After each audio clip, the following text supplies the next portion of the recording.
What's good, sports fans? Are you ready to elevate your live entertainment experience? Well, let me introduce you to SeatGeek, an amazing platform that connects you to your favorite events while saving you money. With SeatGeek, you can easily find tickets for sports games, concerts, and so much more, all in one place. The interface is user-friendly, making it simple to browse and compare prices. And one of the best features is the interactive seating chart. You can see exactly where you'll be sitting and how much you'll be spending, ensuring you get the best value for your money. But here's the best part. Check this out. By using my promo code, ChalkItUpSports, you can enjoy a one-time $20 discount on your first SeatGeek order. That's right, $20 off your first SeatGeek order. Imagine catching that thrilling game or concert without breaking the bank. It's a win-win situation. Plus, you'll be a part of a community of fans who eat, sleep, and breathe live events just as much as you do. So what are you waiting for? Click the link in the description to download the SeatGeek app today. And don't forget to use my promo code ChalkItUpSports for a one-time $20 discount on your first SeatGeek order. Get excited. Now let's get back to the show.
Yeah. What's good? This is your boy, Tone DeShields the second. You guys are locked in on your dose of Chalk It Up Sports, where no matter if we win or if we lose, we just got to charge it to the game. Y'all know the vibes. Y'all know the energy. Y'all know where my body be. I appreciate the love. I appreciate the support. Make sure you guys smash that like button. Make sure you guys are subscribed to the channel. We do not take the support for granted, people. I say it every time we speak because I mean it when I say it. I want to keep drilling that notion that you guys got a lot of options and you still decide to kick it with your boys. So let's keep this ball rolling, man. Make sure you guys smash that like button. Make sure you guys are subscribed to the channel. If you're new to the show, man, welcome to the fold. I appreciate you. You know what I mean? Hopefully you're here for a long time, not just here for a good time. You know, the fabric of the show is built on newcomers. The fabric of the show is built on people who continuously lock in no matter what's going on. So you guys have been truly magnificent. Let's keep this thing going, man. We got a lot to talk about. Today's the day. Today's the day. Want to give a shout out to my mama. My mama's in the live chat. Shout out to Mom Dukes. You know what I mean? Today's the day. Your Philadelphia Eagles get into some shit. I tell you that right now. The Philadelphia Eagles have officially started training camp. Training camp is today. Back to business, Blunt. S. Blunt, back to business. Miss Fanny, hey, it's that time. Michael McClain, it's time to start laying the foundations. It's about time we start laying down the bricks that's going to lead us back to the Super Bowl. And remember, you guys, Super Bowl champions, you guys know this. They're not built overnight. You know what I mean? You don't just wake up in week 12 and just turn it on. Doesn't work like that. You feel what I'm saying? If you get to week 10, week 12, after a certain point, you pretty much know who a team is or what a team is for the most part, you know? But you look at the Philadelphia Eagles and, you know, the 2024 season, they started out 2-2. Bye week comes. Week 6 now, they take off like gangbusters and they never look back, never lost another game. Well, they did lose that one game to the Commanders, but that was a fluke. But the point is, even through the ups and downs that they did experience in 2024, they were prepared for them because they laid down the groundwork. They laid down the foundation that they can always go back to. You see, sometimes in order to rebuild, you have to destroy. And as long as you got a good foundation, you could build anything on. You could rebuild anything, right? The foundation prevents you from having to go too far back to square one. And when we get to the 2025 offseason, the 2025 version of training camp, we have a ton of young players on this team, a ton. I think the Eagles have the youngest defense in the NFL, maybe the second youngest defense in the NFL. I believe most of their starters are under the age of 25. The OGs on the defense are Zack Baun, who's I think 27, 28, and Reed Blankenship, who I believe is 26, maybe 25, 26. So when you put it in perspective, this defense is very young. And from a bird's eye view, that may give you cause to pause because you did lose some veterans, right? Going into training camp, you're not going in there with Milton Williams. You're not going in there with Darius Slay. You're not going in there with Chauncey Gardner-Johnson. You're not going in there with Josh Sweat. You're not going in there with BG. Shout out to the legend. So BG has been a guy you can rely on to kind of set the tone. Now you ask yourself, who on that defense is going to set the tone? Who's going to set the trend? Who's going to be the one who leads by example, by their habits, right? There's a handful of guys in that defense who have already shown that they're great players. But they have to sustain that. And that comes with continuing to develop your talent, continuing to develop your skill set, staying true to your process, to your habits, right? Stepping up when you need to step up as a leader, being vocal, communicating, right? That's why that defense was so successful in 2024. The communication, the camaraderie, the trust, the talent, of course, the skill set, of course, the development, right? There's so many storylines surrounding this team in training camp. So many storylines. But one of the biggest storylines is on defense. It's quite, actually, most of the storylines for this Eagles team are on defense because that's where they suffered the most losses. That's where they've had the most turnover, right? Offense, 10 of 11 starters return. You lost Mekhi Becton to the Chargers. Congratulations to him. He was in town for the ring ceremony. But on offense, you brought back 10 of 11 starters. That's difficult to do on a Super Bowl winning team. Most of those guys are under contract. Long term. I'm talking 3-4 years, something like that. Most of those guys. Your best players, that is. But the defensive side, you got a lot of guys on rookie deals. You know, you got a lot of guys on 1-year prove-it deals. You know, you got a lot of guys who are due up for an extension. Will they get it? That's a different conversation. But there's a lot of hunger on that defense. And I'm willing to take it a step further that because the defense is so young, they haven't had the opportunity to build too many bad habits. And that's where Vic Fangio comes in. That's where Clint Hurt comes in. Bobby King, Jeremiah Washburn, Joe Casper, Roy Anderson, Christian Parker. You feel what I'm saying? That's where those guys come in. And because you have such a wealth of knowledge, you have such a wealth of gifted teachers and developers of talent on that defensive coaching staff, why should we be concerned? Ask yourself that. Because I'm pretty sure there's something about this defense that maybe worries you a little bit. Maybe. Maybe I'm speaking for you. Who knows? But when you think about everything I've laid out to you, why should you be concerned about this Eagles defense? If anything, we're intrigued. I'm going to start using that because I'm really not concerned about this team. And I'm going to get to the super chat, y'all. I really do appreciate you, man. Thank you guys so much. I'm really not concerned about this team, even when you think about the turnover on defense, losing guys. I'm really not concerned, but I'm intrigued. I'm fascinated to see what Vic Fangio sees. I'm fascinated to see who steps up in these position battles that we have brewing. I'm smitten by this. I'm excited. I'm thrilled. I'm thrilled to see the challenges these brothers go up against. You know, I'm just a spectator.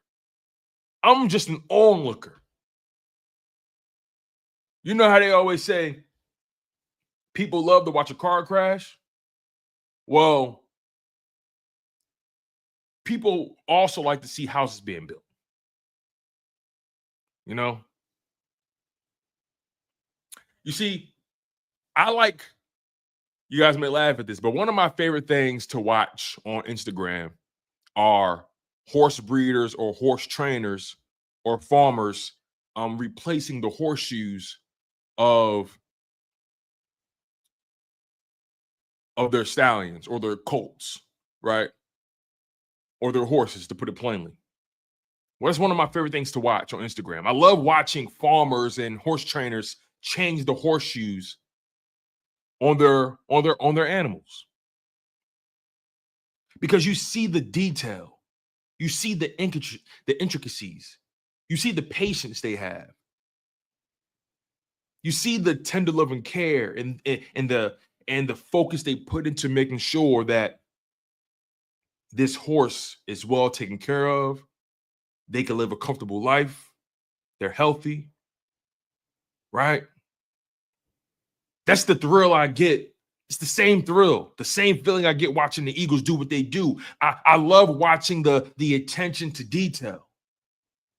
I love watching the level of focus and passion and love they put into their craft. Because that's how we get seasons like we had in 2024, 2025. That's how we get that. Watching these guys express and show their love for the game and materialize every Sunday. But they got to lay it brick by brick by brick.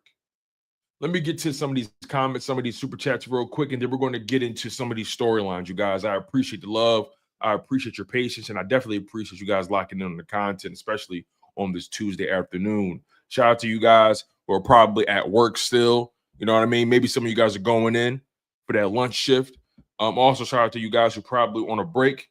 You know, shout out to our truck drivers. Shout out to our U.S. Postal Service workers. You know what I mean? Shout out to our teachers. Shout out to our first responders. Shout out to our educators on every level. You know what I'm saying? Who else, man? Shout out to my blue-collar guys. Shout out to the garbage men, the union workers. You feel me? Shout out to my people getting it in them offices. You know, shout out to the military. We appreciate y'all as well. You dig me? Shout out to all you guys, man. Shout out to the delivery workers for sure. Shout out to the Amazon drivers. Shout out to the Uber drivers. Shout out to the GoPuff drivers, the DoorDash, what else? The Postmates, the Grubhubs, the mental health professionals. You know what I mean?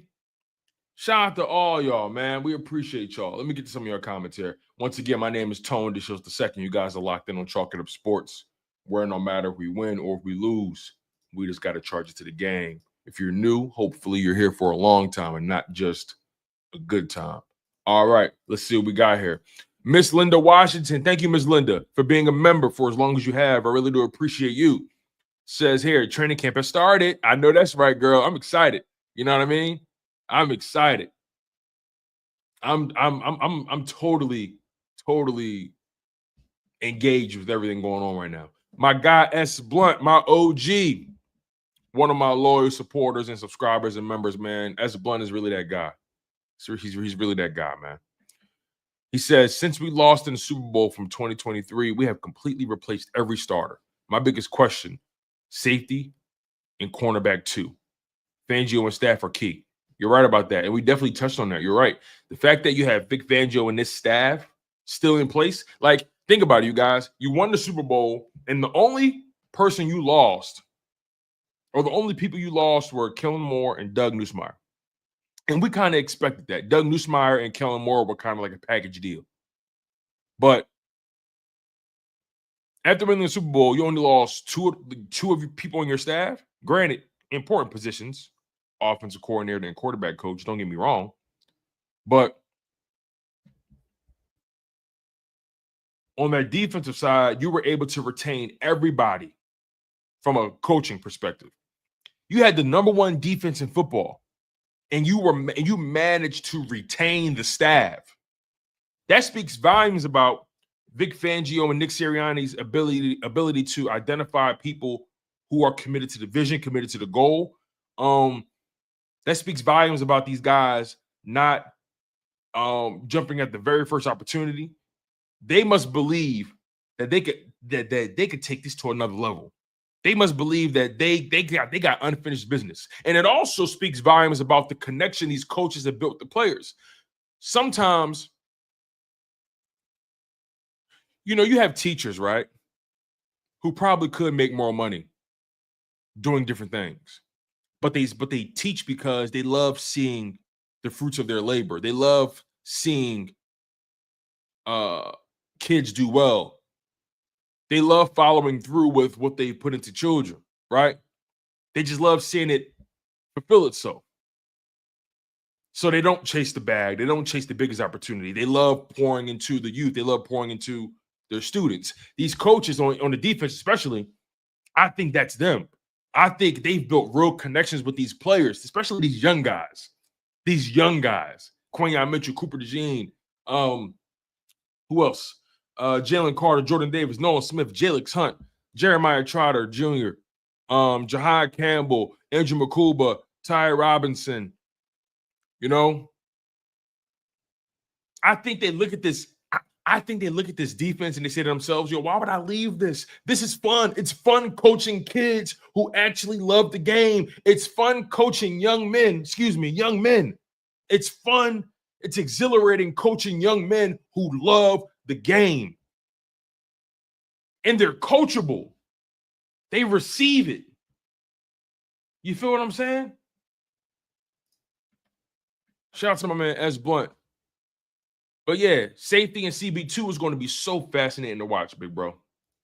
Michael McClain, big dog, OG, triple OG, double entendre. What's going on, my man? He said, Super Bowl champs, the journey begins. You already know, man. Lather, rinse, repeat. Lather, rinse, repeat, man. Job's never finished. Thank you for the super chat, Michael. And we got my man Alex back again with the super chat, always showing love.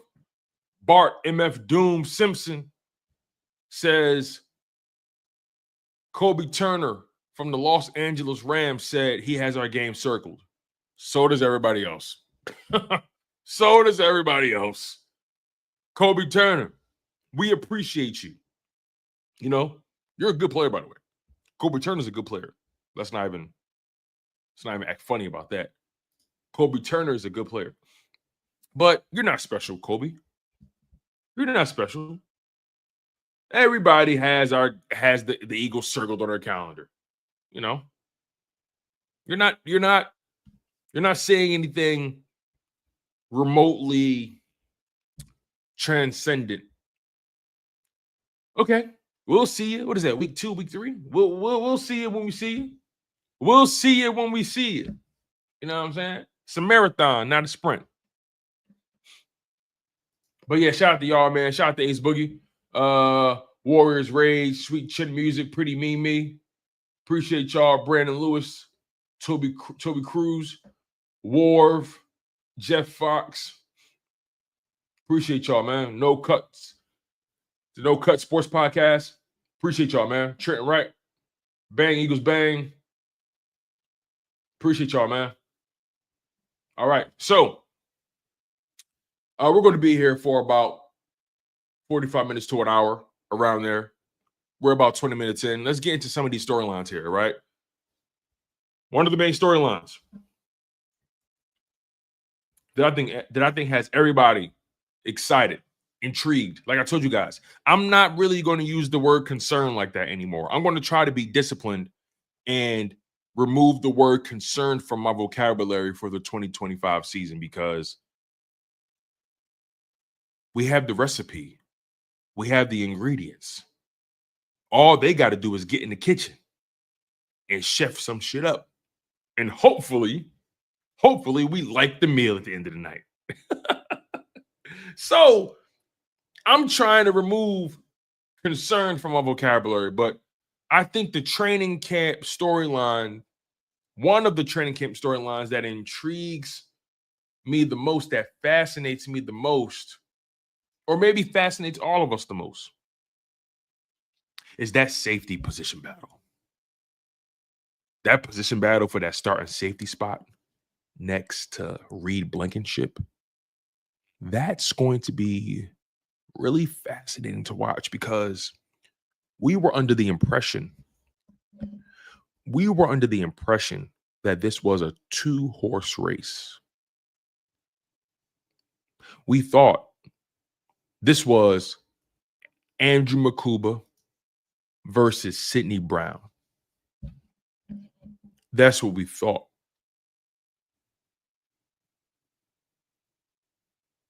But Vic Fangio made it abundantly clear that this is not a 2-horse race. This is a trifecta.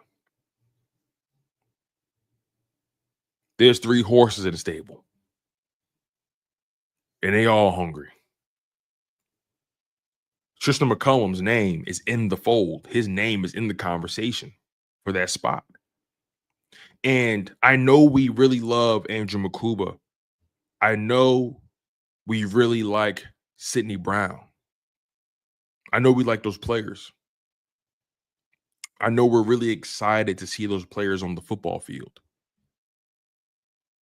But I think Vic Fangio was on to something when he throws Tristan McCollum's name into the conversation. And maybe some of you guys could care less about Tristan McCollum. Maybe some of you guys are not high on him at all. We haven't seen much. We've seen him in some preseason games. I think we saw him in maybe spot snaps or whatever it is throughout the season. But we really didn't see – we saw him on special teams. But we really didn't see Tristan McCollum really – we don't have a large sample size of Tristan McCollum playing for the Philadelphia Eagles. Let's just call it what it is. But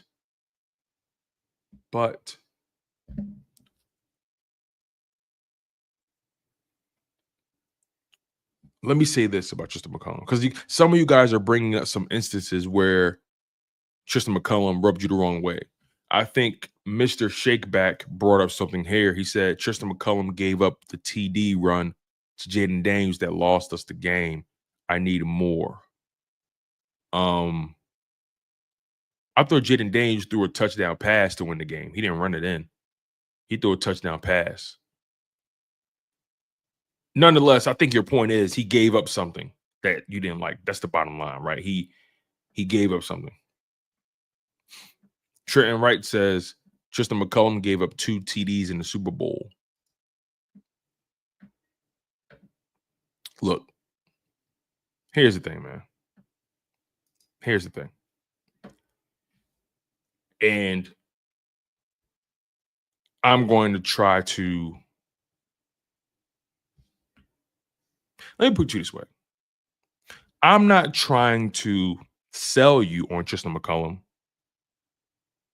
because Tristan McCollum, I think he was a rookie. Let me see something real quick. Tristan McCollum. because I want to tell you guys why I think Tristan McCollum is a guy that Vic Fangio is interested in. So Tristan McCollum is going into his third season, going into his third NFL season, right? He's 26 years old. But again, I'm not trying to sell you guys on Tristan McCollum. But what I am trying to do is expand the purview and widen the aperture of what we're seeing here. I want you guys to feel me on this part. Vic Fangio wouldn't say that man's name if he felt like there wasn't something there to tap into. And this is where we have to give Vic Fangio the trust that we speak so highly about. Again, I'm not saying he's going to beat anybody out. I'm not saying that. But I do want to give you guys something, though. I do want to give you guys a little info about Tristan McCollum. Because I didn't know this about him. I didn't know this about him. Did you guys know?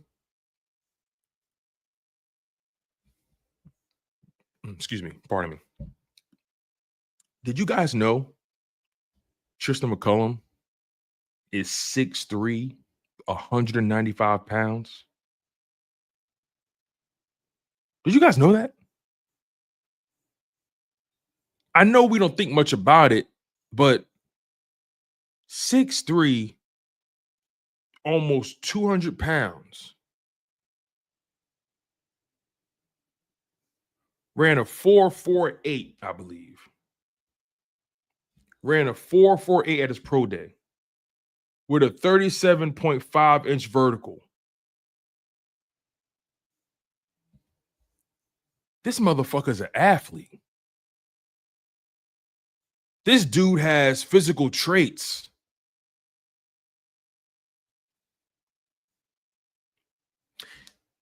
And again, I'm not trying to say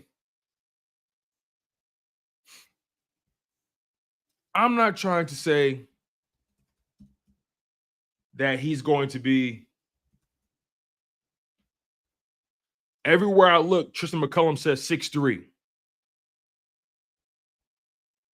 Real quick, by the way, just want to make sure I sweet chin music. Everywhere I look, I say 6'3". I see 6'3" everywhere I look for this kid. I see 6'3" for his college numbers. I see 6'3" on ESPN. I see 6'3" on Pro Football Reference. I see 6'3" on his Wikipedia. I see 6'3" on the Eagles website. I see 6'2" on 24/7 Sports, or maybe he grew in it. Who knows? But I see 6'3" pretty much everywhere. Nonetheless, I digress. This brother is 6'2", 6'3", 195 to 200 pounds, ran a 4.48 40 at his pro day.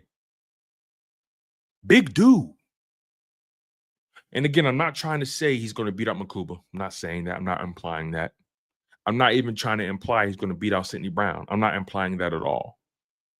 But what I am saying is that what if this brother figures it out? What if this brother figures it out? With those measurables, that is. Just play ball. Play ball a little bit, you guys. Just play ball. Just play ball a little bit. What if this brother figures it out?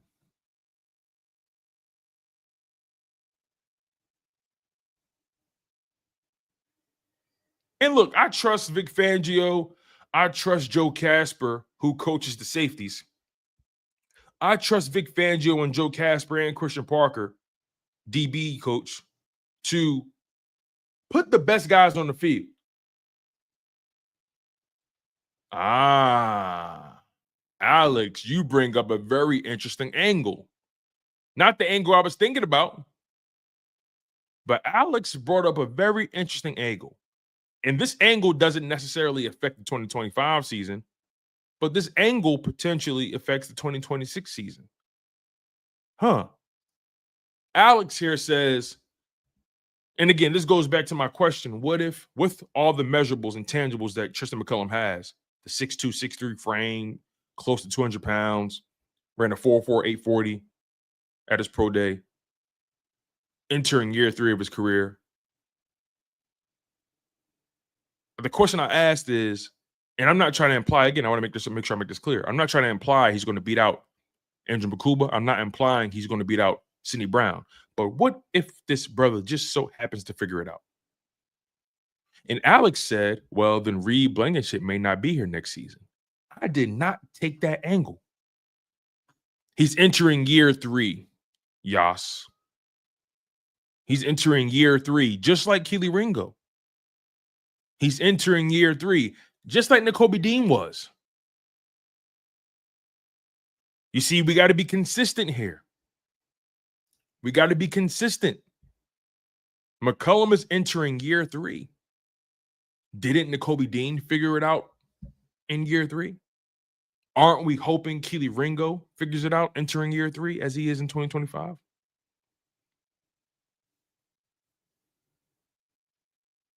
Jordan Davis.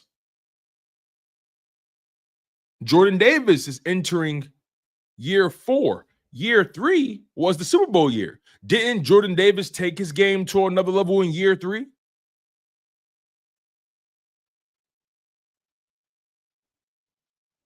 I'm just being consistent. Jordan Davis figured it out in year 3. Nakobe Dean figured it out in year 3. We're hoping Kelee Ringo figures it out in year 3. And Tristan McCollum is entering year 3. I'm just trying to be consistent. You know? I'm just trying to be consistent.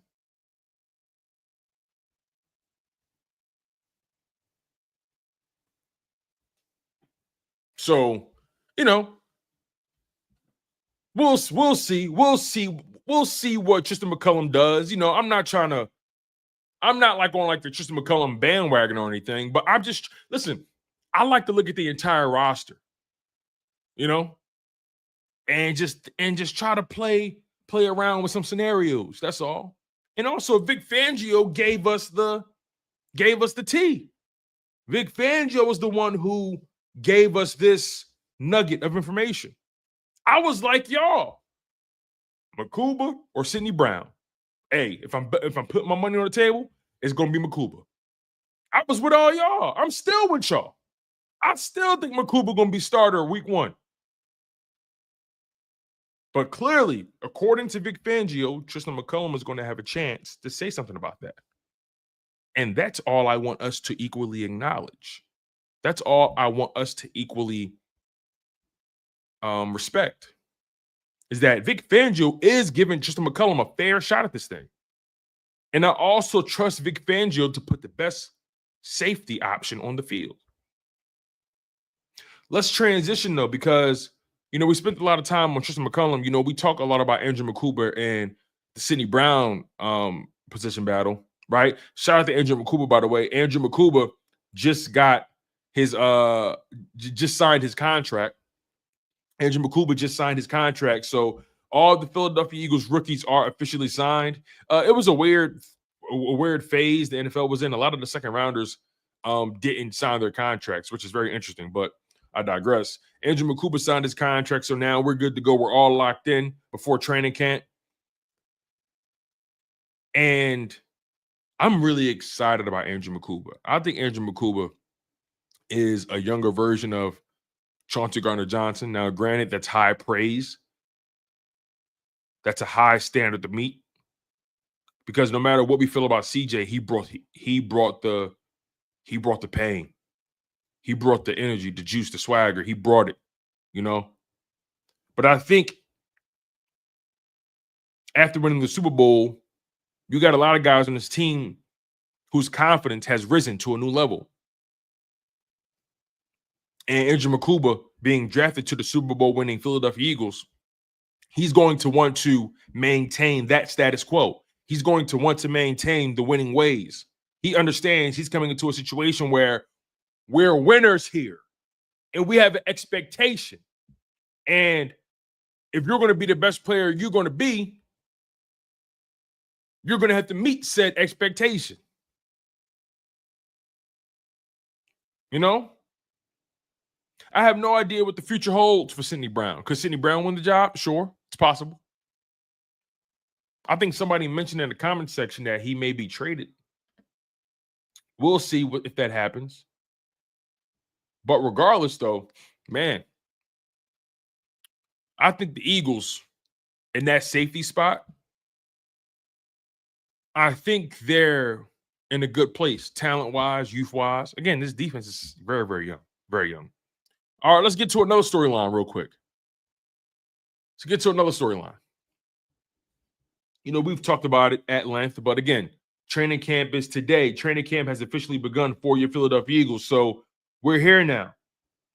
We are officially here now. The guys are in the building. The guys are getting, you know, their physicals, whatever it is. Guys are finding out where their lockers are. You know what I'm saying? So I think another storyline that's intriguing to me is another one that we talk a lot about, of course. Kelee Ringo. Kelee Ringo. And I don't want to spend too much time on Kelee Ringo because I think the Eagles have made it abundantly clear that Kelee Ringo is going to have a very, very clear shot to win this job at CB2, but he does have to earn it. And I know some of you guys aren't really high on Adoree Jackson, but Adoree Jackson is going to push him. Adoree Jackson has a lot of experience. They're going to push him. And Mac McWilliams, they drafted him out of, what was that, UCF? I think personally he's more of a nickel. But Mac McWilliams, he's somebody the Eagles drafted, I believe, in the 4th round. No. They drafted Mac McWilliams in the 5th round because they drafted Ty Robinson in the 4th, right?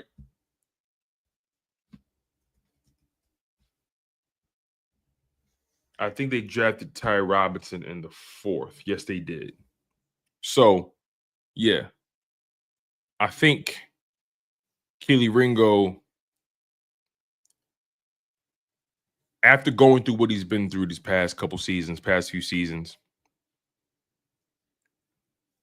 having lackadaisical coaching in his rookie year, having extremely competent coaching in year 2, the Eagles drafting Quinyon, drafting Coop. I think all those variables can light a flame. I think all those variables can light a flame under Kelee Ringo.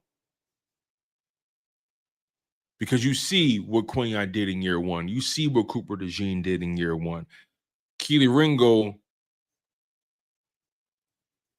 I'm sure, is looking in the mirror saying, I gotta get on the field. I gotta get on the field with my guys. He's probably thinking to himself, damn, Quinyon year 1 did what he did. Coop year 1 did what he did. I'm entering year 3.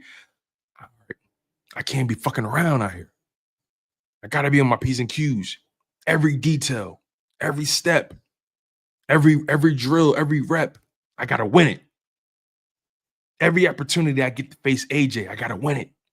Every opportunity I get to face Devontae, I gotta win it. Every opportunity I get in joint practices, I gotta win it.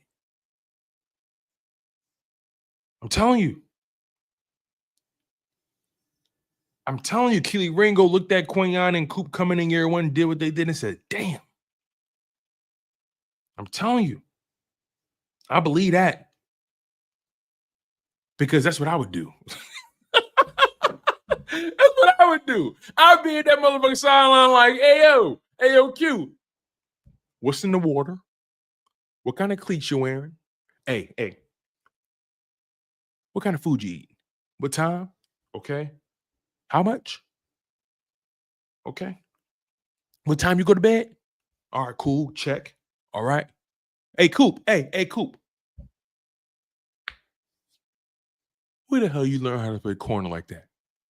You know white boys can't play corner. I need to know everything. I need to know everything about your routine, your process, everything. I'm telling you. Kelee Ringo, I'm looking at you, brother. Take notes. Them young boys came into the, and look, Kelee is, believe it or not, you guys, believe it or not, Kelee is younger than Q. He's younger than Q.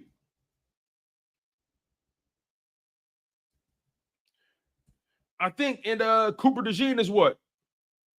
Cooper DeJean is 22. Quinyon Mitchell's 24.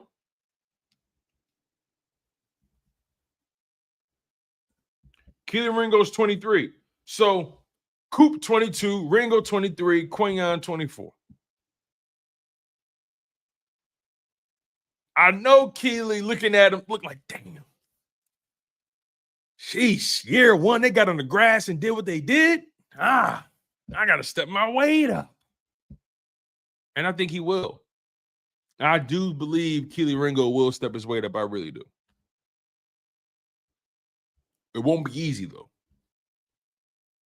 It won't be easy because Vic Fangio won't make it easy. Adoree Jackson won't make it easy. Christian Parker and Roy Anderson are not going to make it easy. So we'll see how that goes. Let me get to some of your commentary. Tiffany Dark Chocolate says, I've watched Ringo and Davis in Georgia this past offseason, and man, oh man, the boys can get down. KGK says, Kelee is solid. I feel like when we play the Rams, he can do great against Puka. But Adams will cook him with his route running. He's going to have to be put in he's going to have to be put in great situations every play. Well, look, expect Puka Nacua to be better. Expect Puka Nacua's route running to be improved this year. Ty Baby, what's going on? Says, I'm putting big trust in Christian Parker to get Ringo right. Absolutely. Absolutely. Pretty Mimi says, awesome commentary, Tone. Thank you, Mimi. I appreciate you. Toby Kraus says, I hear Ringo has stiff hips. Change your direction and stopping is a problem, which makes me think you can't. It's hard to change that. Oh, Toby, let me see here. When we say stiff hips, now we're talking about flexibility, right? And when we talk about change of direction and stopping is a problem, which goes back to the stiff hips. So we're talking about flexibility, mobility, and footwork. I wouldn't be surprised if mobility was the number one thing that Kelee Ringo worked on, mobility and footwork. Because remember, they have exit meetings, you guys. They have exit meetings, and they want to touch on everything. Even if you didn't play like that, they give you a laundry list of things they want you to work on. And I wouldn't be surprised if in those exit meetings, I won't be surprised that Vic Fangio, Christian Parker, and those guys, Nick Sirianni, I wouldn't be surprised if they said, all right, Kelee, here's the sitch. First of all, phenomenal year on special teams. You had a phenomenal year on special teams. You forced you and Sidney Brown were able to force and recover turnovers. You guys helped us maintain control of field position. You guys were disciplined. You guys didn't accrue any penalties. You guys made plays. Kelee, you had a block kick return for a touchdown, right? But we're entering year 3, Kelee. Special teams was great. The goal was to get you on that defense. Now that begs the question, how do we do that? And again, you guys, I'm speaking from the perspective of the coaches in the exit meetings. They said, Kelee, the next step is getting you on defense. How do we do that? We're asking you now. How do we do that? And if I'm Kelee, you say, of course, I got to get better. I got to do this. I got to do that. And then the coaches get into specifics. Hey, Kelee, this is what we need from you. Focus on flexibility, mobility. Flexibility, mobility.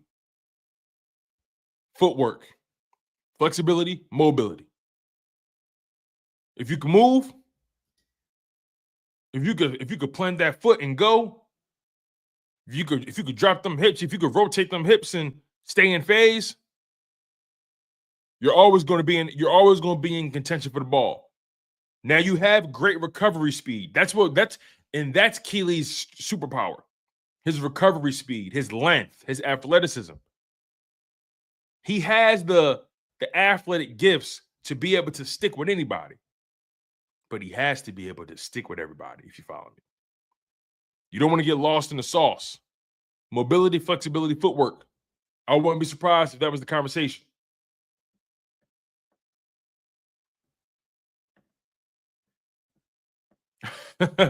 K. Robinson said, take up belly dancing. That is hilarious. Tiffany said, AJ said, Ringo is ready. And that's all I needed to hear.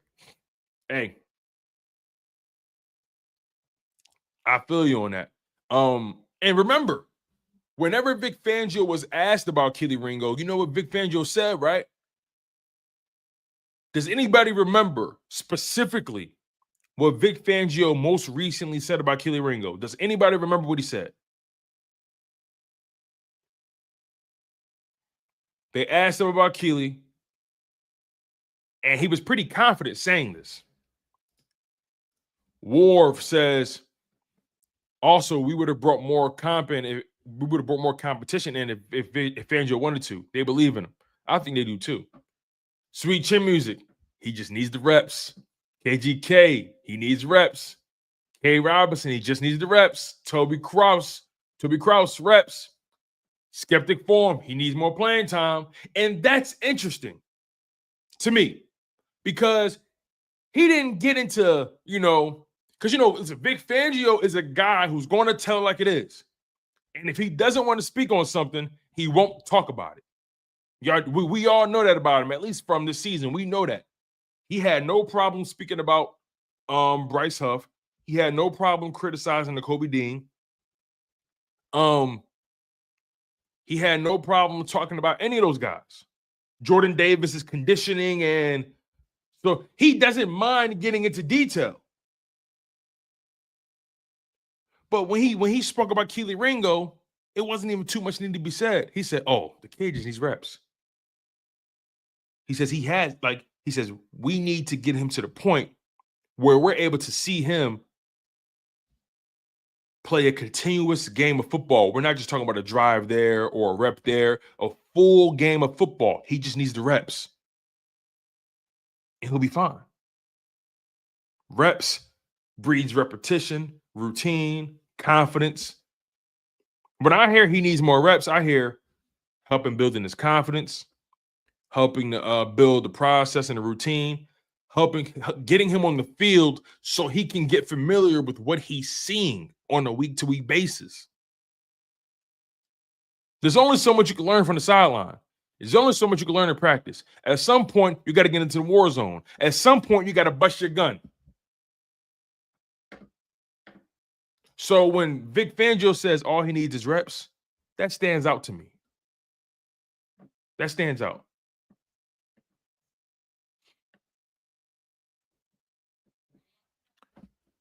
So yeah, man, we'll see what happens with Kelee Ringo. Another storyline I want to touch on. We got let me see here what we have. Let's stay on the defensive side for a bit. The linebacker depth and health. Obviously, you got Zack Baun, first team All Pro, Pro Bowler, Defensive Player of the Year finalist, Super Bowl champion Zack Baun, the bald eagle. We know what we have at Zack Baun. We know what he's going to do, right? But then after that, Nakobe Dean is recovering still. He's been looking pretty good in terms of his rehab. It's been really good seeing him do some things in the offseason.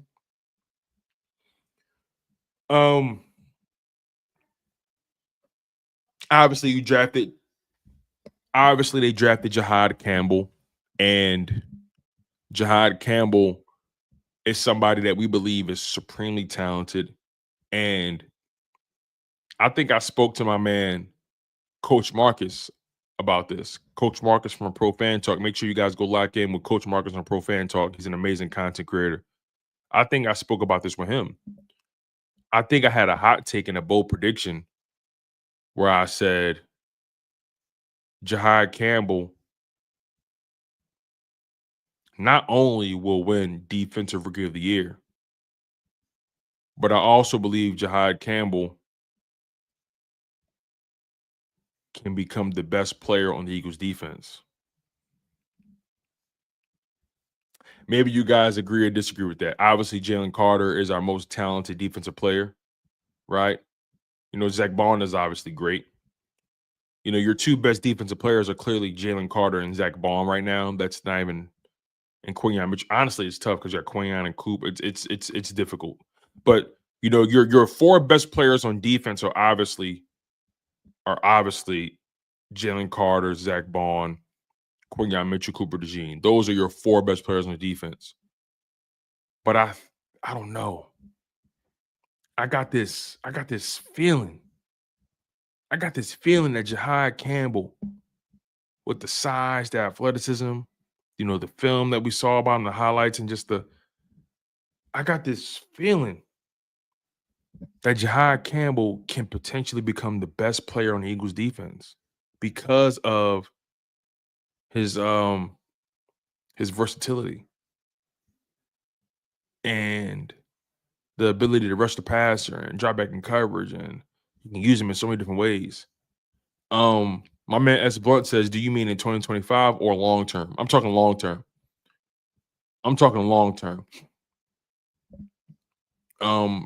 Let me make sure I'm specific about that. Sorry, I don't want to get anybody confused. I'm talking about in the long term. I think in the long term, your two best players on defense can really be Jihaad Campbell and Jalen Carter. And even that's a tough statement to make because you got Cooper DeJean and Quinyon Mitchell on the defense. You feel what I'm saying? And that's crazy. The heart of your defense can be Jalen Carter, Jihaad Campbell, Quinyon Mitchell, Cooper DeJean. Let me ask y'all, am I off base in saying that? Is that far-fetched?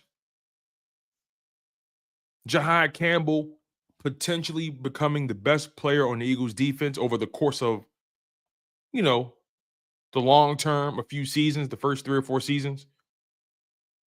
Do you guys think am I cooking or am I burning the cookies? Am I cooking or am I burning the cookies? As Blunt says, I would say top 3. Yeah. Yeah, man. Definitely top 3. As Blunt says, Carter, in my opinion, will be top. And guess what, as Blunt, you're probably right about that. Let's not even get it twisted. Jalen Carter is a generational talent. You're probably right about that. But I just get so excited when I think about the potential of Jihaad Campbell in this defense playing with Jalen Carter. Like, that's going to be crazy. It's going to be crazy to see, man. It's going to be crazy. But then we get past that, right? Because Nakobe and Jihaad are clearly still, ramping up. And I don't know if Jihaad or Nakobe will be ready day one. I don't think Nakobe will. I think there's a chance Jihaad Campbell may. If we see him in the preseason game, he's definitely going to play week one. But in the event of not, Jeremiah Trotter Jr., Smile Mondon. Interesting. Because we don't talk much about Jeremiah Trotter these days because the linebacker room is so loaded. And I mean loaded. Like the Eagles linebacker room hasn't been this talented in a long time. It's been quite some time since the Eagles linebacker room has been this talented. So with Dean and Campbell still recovering a bit, what are we expecting out of Trotter Jr. as he enters year two? What are we expecting?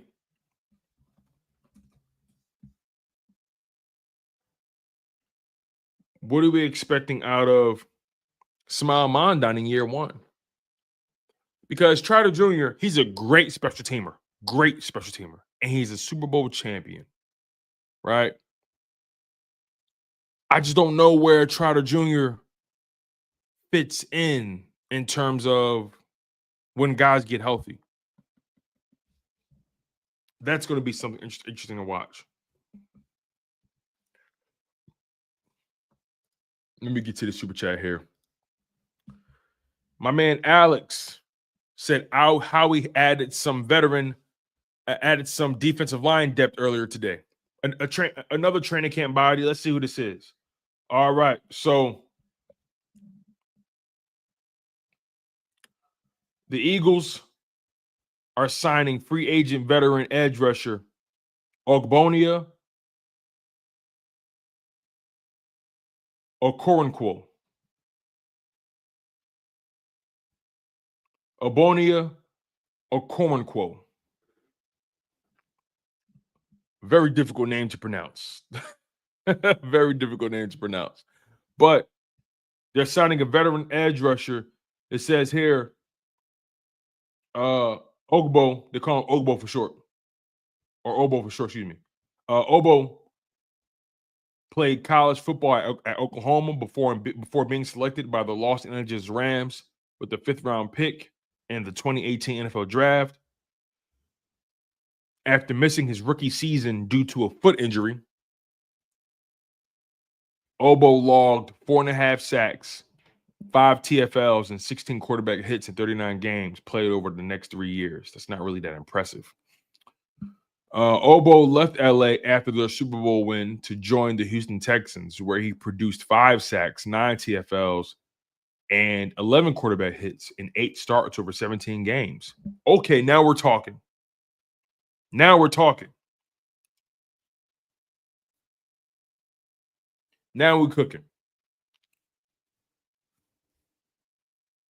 Let me see here.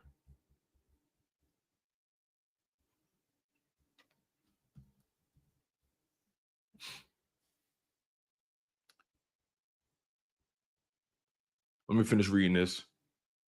So I want to read that again. It says here, after missing his rookie season due to a foot injury, Obo logged in 4.5 sacks, 5 TFLs, and 16 quarterback hits in 39 games played over the next 3 years. That was when he was in LA. After leaving LA, he went to Houston for 1 season. And he put up 5 sacks, 9 TFLs, and 11 quarterback hits in 8 starts over 17 games. That earned him a 3-year, $19 million contract from the Browns. So that season in Houston, which was 2022, had a really good season.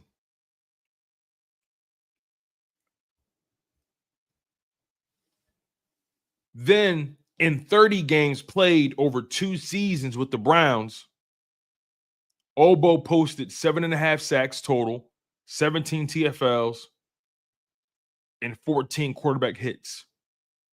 Cleveland decided to cut him in late June, which by many felt was a surprising move. Okay.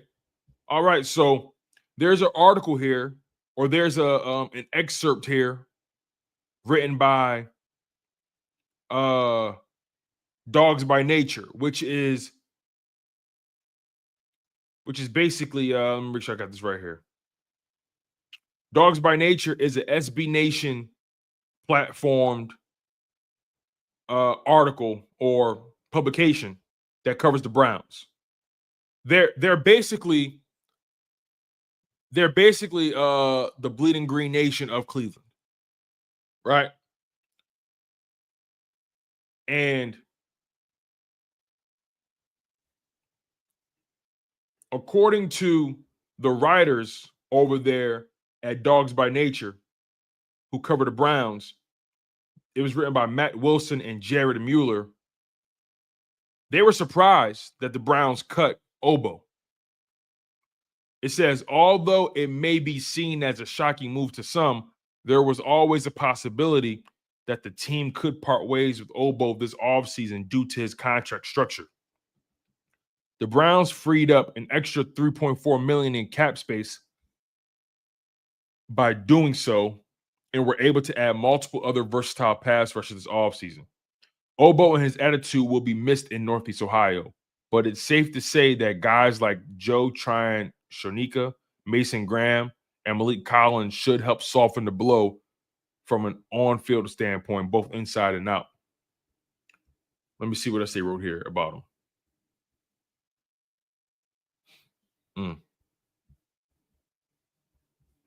Let's see.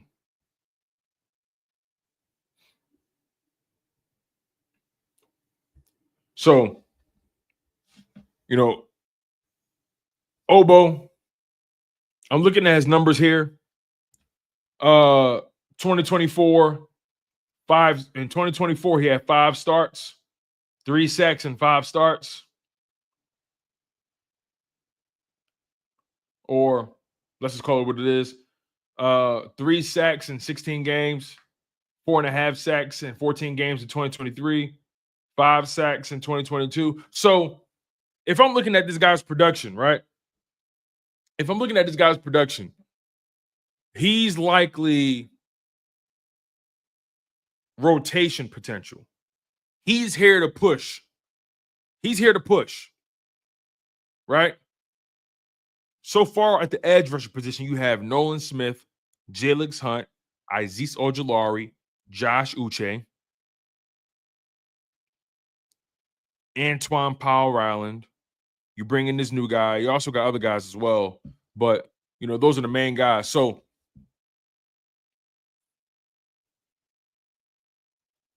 this new signing, Obo, he knows how to get to the quarterback. He can be somewhat productive, right? Is he a superstar? No. Is he somebody that is going to probably get you 10 sacks? Probably not. But his presence is going to push Uche, going to push Jalen Hunt, right? Going to push Azeez Ojulari. And just getting into his measurables, the dude is 6'2", 250. Big dude. You also got Patrick Johnson. I forgot about Patrick Johnson. But yeah, 6'2", 250, 30 years old, though. So he's a vet on that D-line. He's a vet. I think at this point, your oldest edge rusher. So we'll see. Where was I? So yeah, man. Linebacker is going to be interesting to watch. We'll see how it goes. Obviously, Nakobe Dean and Campbell are still recovering a bit. Jeremiah Trotter Jr. and Ismail Mondon, big opportunity for them to get a lot of reps with the first team, and they'll be able to show what they've gathered, over the past 365 days. So we'll see. All right, let's see where we are. We're an hour in. We're going to begin to close the show, you guys. I really do appreciate the love and the support. There are other storylines as well, such as Kevin Patullo taking over as offensive coordinator. What's the next level for Jalen Hurts, right? The next level for Jalen Hurts is going to be really fun to watch because I think we haven't seen the best of Jalen Hurts yet. I think Jalen Hurts kind of just coasts. You know what I'm saying? I think Jalen Hurts just kind of, does his job in the regular season. Then playoffs, he ups the ante. But I think we're going to have a big year from Jalen Hurts, a very productive season. I think Jalen Hurts takes a big step this year. With that Super Bowl and accomplishing that. Establishing a new hunger. You feel what I'm saying? I think Jalen Hurts takes a massive leap this year in his production and just overall being a quarterback. So, last super chat I'm gonna read here. We got Jerry Potter with the $5 super chat, man. Thank you, Jerry. He says, I believe Jihaad Campbell will be defensive rookie of the year. Bro, I'm with you on that. I made that bold prediction with my man Coach Marcus from Pro Fan Talk. I don't know if you're familiar with him, but when you get a chance, go on YouTube and type in Pro Fan Talk. He does phenomenal work. Me and him do a weekly show that simulcast on both my channel and his. So make sure you go check out my man Pro Fan Talk. I'm pretty sure you know about him. But yeah, man. I think Jihaad Campbell is going to win Defensive Rookie of the Year. He has a chance, but it's going to be stiff competition, though. You got a lot of talent. You got Travis Hunter. You got Mason Graham. You got Malachi Starks. You got Mike Green. You got Walter Nolan. It's a lot of talent. A lot of defensive talent came into the league. You got Derek Harmon. A lot of defensive talent. You got Abdul Carter. And the thing is, we know Travis Hunter and Abdul Carter are going to get a lot of reps. A lot of reps. Mason Graham going to get a lot of reps. So we'll see, man. We'll see how it goes. But I think Jihaad Campbell has a chance just as much as any of those guys for sure. All right. One more super chat here. My man S. Blunt.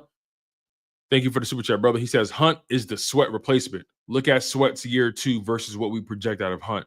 I think he's tracking above Sweat. Also, Nolan Smith, Hassan Reddick. See, I made that comp as well. The Nolan Smith, Hassan Reddick comp, I definitely made that comp for sure. And I do believe, to your point, Jalen Hunt has the path to be the Josh Sweat replacement for sure. But we'll see how it turns out, you guys. We'll definitely see. Thank you for the super chat, Blunt. Appreciate the love, you guys. We're gonna get out of here. You guys have been fantastic as always.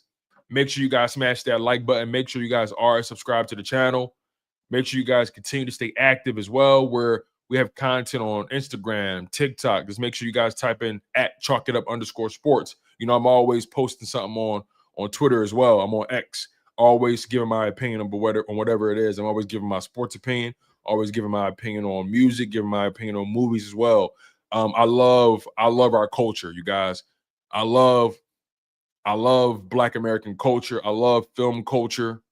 I love music culture, sports culture. I love it all, man. I love American culture. I love it. So make sure you guys tap in and don't hesitate to engage with me. All right. And it's straight like that. Smash that like button. Make sure you're subscribed. Appreciate you guys locking in, especially if you're new. And I definitely appreciate you guys watching the playback. I've been your humble host, Tone DeShields II. And you guys have been locked in on Chalk It Up Sports, where no matter if we win or if we lose, we just got to charge it to the game.